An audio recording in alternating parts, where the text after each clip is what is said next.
ìṣẹ́gun lórí ọ̀tá tó ṣe sá fún. Ẹ wò ó, ayé agbára la wà yìí. Má bínú, o ò gbọdọ̀ fi iṣẹ́ ìṣeré. Wo ọ̀pọ̀lọpọ̀ ẹ̀yin tẹ́ máa ń dáṣà pé mi ò kúkú bá tèèyàn jẹ́, kò sẹ́ni tó lè bá tèmi jẹ́. Má bá wọn dáṣà yẹn mọ́. Ìwọ ni kó gbìyànjú kó di ara rẹ ní àmùrè pẹ̀lú agbára Ọlọ́run. Wo àṣírí tí ń bẹ ní ọwọ́ mi tí mo fẹ́ tú yìí. Àṣírí eléyìí ó ní agbára gan. Bẹ́ẹ̀ ni, wí bẹ́ẹ̀ jẹ́ bẹ́ẹ̀ sì ni.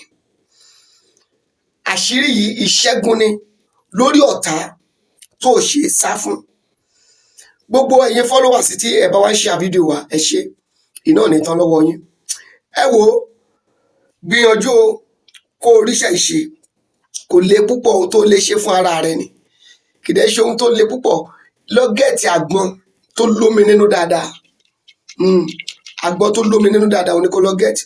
Kó wá lọ gẹ̀ẹ́tì ẹyin àgíríkì kan. Kábíyèsí Elédùmarè. Àṣírí ìràwọ̀ tó rèé, Ọlọ́run bá ló fèmí láṣìírí. Màá sì fi máa tún ayé àwọn ènìyàn ṣe. That is my own. Bẹ́ẹ̀ ni Ọlọ́run sì ní bí n bá sì ti tóun fún mi láṣìírí yẹn tí mò ń tú fún àwọn ènìyàn, òun á túbọ̀ máa fún mi sí. Ẹ lọ wá àgbọn tó lómi inú dáadáa, kẹsì wọ ẹyin àgíríkì kan. Ẹ mú ẹyin àgíríkì yẹn, ẹ fi sínú pot. Tẹ́lẹ̀ fi bọ́ìlì. Ẹ má fomi sí o. Bẹ́ẹ̀ ni àgbọn yìí lẹ́wàá mú tó lómi inú dáadáa.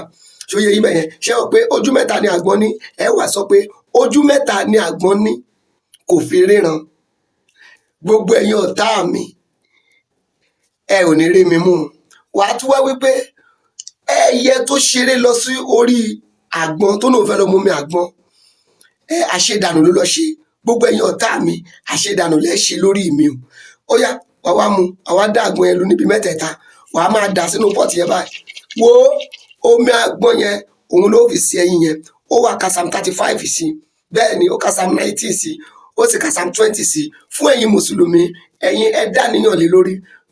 Lórí ohun tí ẹ fẹ́, bẹ́ẹ̀ ṣe fẹ́ kó ṣiṣẹ́ lé lórí. Wo wàá jẹ ẹyin yẹn. Nọ́mbà tèmi kò yípo padà.